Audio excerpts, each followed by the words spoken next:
What's going on, everyone? My name is Luke, aka the Horror Nerd, and welcome back to YouTube's Horror Section. So this is gonna be a pretty short little discussion video, just something I kind of wanted to talk about real quick. Um, as you guys know, I have been like feeling kind of down lately. If you watched that one video I uploaded, just been kind of feeling, uh, you know, just really worried about, everything going on in my life, a lot of anxiety, a little bit of depression as well, just a lot of stuff. I've just been feeling down lately. So I have been going through like some of my favorite Resident Evil games to, kind of take the edge off of how I'm feeling in my current day life. Um, and I've been playing a lot of Resident Evil 2. It's one of my favorite games in the Resident Evil series besides Resident Evil 7. Um, and I remember like when I first got when I beat this game like 100% back in the day on my old Xbox. So it's been a long time since I've played Resident Evil 2. So since I started playing it again, like I really dove in and I've really been enjoying the game. These past couple of days, I've just been playing it nonstop. And I still do enjoy it. I still really am enjoying it like I did when I first played it all the way back, like in 2021. So, it's definitely been a long time. But anyways, in this video, there's just one thing that I really want to talk about real quick, something that kind of annoys me. And what that is are the scenarios in Resident Evil 2 Remake. Scenario A and Scenario B in this game, they play out like 98% the same as each other, and it is extremely annoying. Because if you look back on like the really old, like the actual OG Resident Evil 2 all the way back on like the PS1, like the retro game, the scenario A and B, they actually were quite different from each other. Like it actually looked like you was playing two different games, even though they were both Resident Evil 2, but the scenarios actually had like some individuality and actually made them really feel like they really were completely different from one another. But in the Resident Evil 2 remake, the scenarios are exactly the same. They play out the same. There's barely any differences between scenario A and scenario B. The only thing that's actually different are the things that are unique to both Leon and Claire's campaign. Spoilers alert for anyone. Leon meets up with Ada, and there's that one segment where you play as her for a while. And then with Claire, she meets up with, Sherry and Annette. And the only segment in that one is you play as Sherry for a second when you're being like chased by, Chief Irons. There's also going to be like a little chase video that I made with Chief Irons, so stay tuned for that. I've been trying to make more gameplay videos as well. I try and capture like some of the fun moments when I'm playing my whatever game I'm playing. But anyways, kind of got off topic there. The scenarios in Resident Evil 2 Remake are exactly the same. There's barely any difference, and I gotta say, I am already feeling like a bit burnt out. I've beaten the game like 3 times already. I went once with scenario A with Leon, then scenario B with Claire, and last night I did scenario A with Claire, and now later I'm going to be doing scenario B with Leon. And I gotta say, people, the scenarios, they are also very repetitive. The only thing that really changes in like scenario B or scenario A, it doesn't even matter which character you play, are the puzzles are a bit remixed in scenario B, and some of the locations are a bit like I think they change a bit. Like there's like different things you gotta do to like access areas. Like I kind of forgot, but it's literally mostly the same. Like 98% of it is literally all the same. Um, the only thing that's different is like the characters. Claire will get different weapons than Leon, whether you play her in scenario A or B. Each character has like their own unique weapons, and they'll have like segments with different characters that they'll meet. And like Claire gets like different keys. She'll get like a different key that she can access a special door with that Leon cannot, whether you play him in scenario A or B, just like with Claire. And Claire also gets to like go to the orphanage, which is truly not that big of a deal.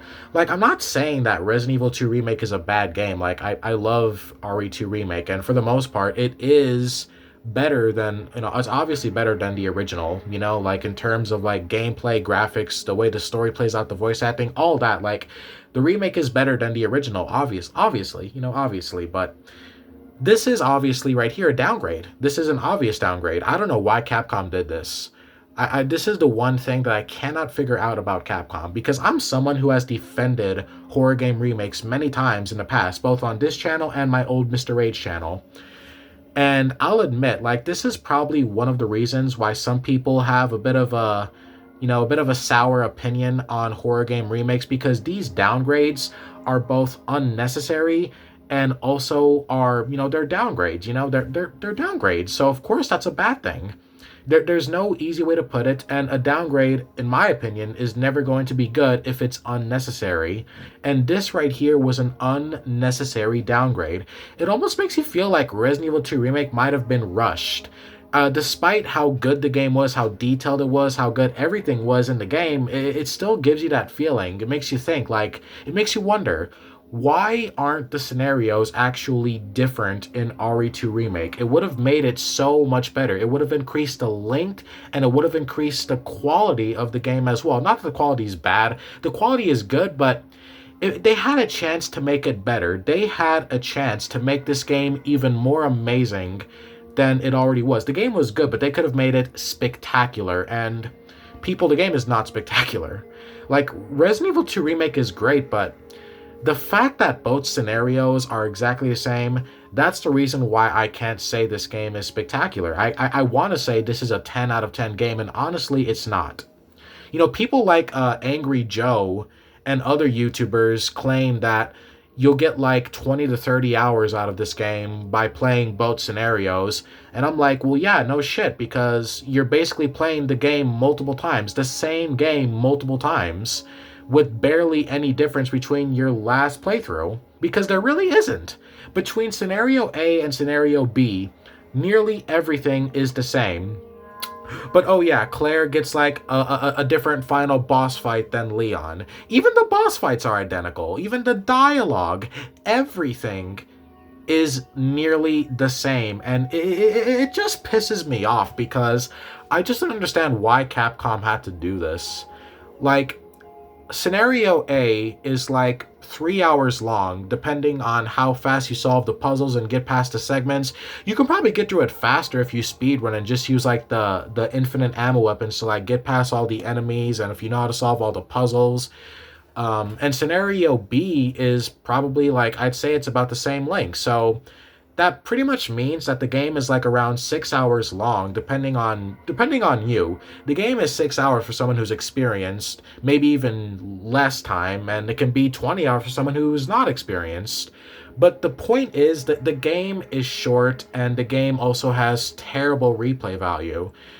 Because, like, despite the fact that Scenario B does have some slight difference, and you get to play as a different character with different weapons and all that other stuff, there are some good things as well. I'm not saying it's like 100% bad, but the replay value is just really not that good, because you're basically just playing the same game twice. And if you really enjoy the game, like if you really enjoyed RE2 Remake like I did, then this is not going to be a problem for you. I mean, like for me, for example, I'm about to play the game a fourth time in just a short span of a few days. That's how long I've been playing the game. I've been playing the game for like over almost a week now. I've been playing this game nonstop. So obviously I enjoy the game, and obviously, despite the fact that this whole thing annoys me, I still love the game. I'm going to go right back in to do Scenario B with Leon. I'm going to do all of that, because I did it back in the day as well. I enjoyed this game a lot, so it doesn't bug me as much. If I didn't enjoy the game, I would be a lot more irritated by it, but no, I enjoy the game, so it just doesn't really affect me that much. But it still just makes me wonder, like, when I love a game, it still annoys me when the developers could have done something that could have made me love it even more. Like, I hate it when developers don't see the potential that a game that they already made great had potential to be even greater. I hate it when developers do that.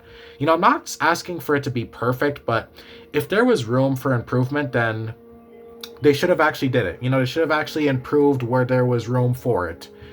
But yeah, like this whole thing, like it just kind of pisses me off. It just kind of annoys me here and there because I don't want to play the game anymore. Like I'm starting to feel that burnout. And I just wish that Capcom would have actually made the RE2 remake more like the original when it came to how different the scenario A and scenario B were, because they're literally the same, and they're also a bit confusing as well, like how the story kind of plays out between them. Like for example, this thing still annoys me actually. In scenario A, when you play as Leon, this is going to be another spoiler, Annette Birkin, she has like a run-in with Ada, Ada Wong, right? She has like a run-in with her, and Annette shoots Ada, right? Annette shoots her, and Annette dies after shooting Ada. Again, this is spoilers. Sorry if I just spoiled that for you, but I did say spoilers. But anyways, Annette has a run-in with Ada. She shoots her. Some things happen, and Annette is supposed to die right there. But then in scenario B, Annette dies in the room with Claire and Sherry. She has like a little heartfelt moment with her daughter, and then she dies right there. So how is that supposed to work? Like, if she already died in scenario A, which is supposed to be before scenario B, then how is she there to die with Sherry if she already died after trying to kill Ada? Like, it confuses the shit out of me. Unless, like, parallel universe or something. I don't know, but I just think Capcom kind of fucked up a little bit on the RE2 remake. It really bugs me, because it doesn't really bug me. It doesn't, like, bug me 100%. It's like a 50%. I am bugged 50% by this, because they should have done a better job. It makes me feel like the game was rushed. It's almost like they didn't take all the time like they did with RE4 to, completely make RE2 the same quality as the RE4 remake was. And even the RE4 remake has a little bit of cut content. So that's basically what this is kind of like. It's not like straight up cut content, but at the same time it is, because why is it that scenario B is identical to scenario A? I can't understand for the life of me. Like, Capcom clearly had enough time. If the game would have took longer to make, then who would have cared? I sure as hell wouldn't have. I mean, if they're making like more Silent Hill remakes, which they may or may not, if they're making like another Silent Hill remake, I hope to God that Blooper Team and Konami doesn't just like copy all the assets from Silent Hill 2 just to make a quick buck off of another quick Silent Hill remake. Because that's pretty much what Capcom did with RE2 and RE3. RE3 also had like a shit ton of cut content, but say what you want about RE3. At least RE3 was actually a full-length game. Like, in order to get 100% completion on RE2, you basically got to play the game twice. And for anyone who doesn't want to do that, that person is probably not going to get like the full ending for RE2, because some people do not like to play games twice within like a short span of when they just played it beforehand. Like, some people want to take some time before they play that same game again. Some people don't want to play a game like literally again after just beating it like one day ago. That's not how some people's brains work. That's not how some people's that's not how some people's productivity works. Some people have like more things they want to do, more games they want to play. So I just think it's kind of stupid, because I know for a damn fact that Capcom could have actually made both scenarios different. And it doesn't even matter if they would have been the same length. Like, if Claire's scenario B, or Leon's scenario B, because like you could play both characters with both scenarios, but like if scenario B would be like 3 hours long, just like scenario A, I would have been fine with that, as long as it would have actually been different. Like... And they also got rid of some of the enemies as well. Like, RE2 Remake really is a downgrade. It's still better, obviously, because of how advanced it is and all that good shit, but it still is a downgrade in a few areas that are a bit too noticeable to, like, not pay attention to. Especially for people who've played or are aware of the original RE2. Just... Like I said, it bugs me, but I'm not making a big deal out of it. I just want to kind of get that off my chest. But anyways, I hope you guys enjoyed this little discussion video. It wasn't as short as I thought it was going to be, but still, if you guys enjoyed, if you stuck by all the way till the end, thank you so very much for watching this entire video. I greatly appreciate that. And let me know down below in the comments if you have any like thoughts on this or knowledge. I mean, because I know some of you guys haven't even played Resident Evil 2 yet. So for any other Resident Evil 2 fans and players and just Resident Evil fans in general, let me know how you feel about this whole thing. Personally, like I said, I'm slightly ticked off by it, but not fully. I still love this game to death. It's one of my favorite Resident Evil games besides Resident Evil 7.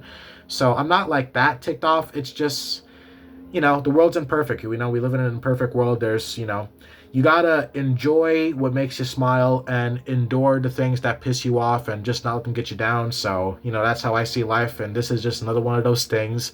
The game is not perfect, I know, but still, I can still complain about it. It's okay to complain about things as long as you're not like going crazy over it. But yeah.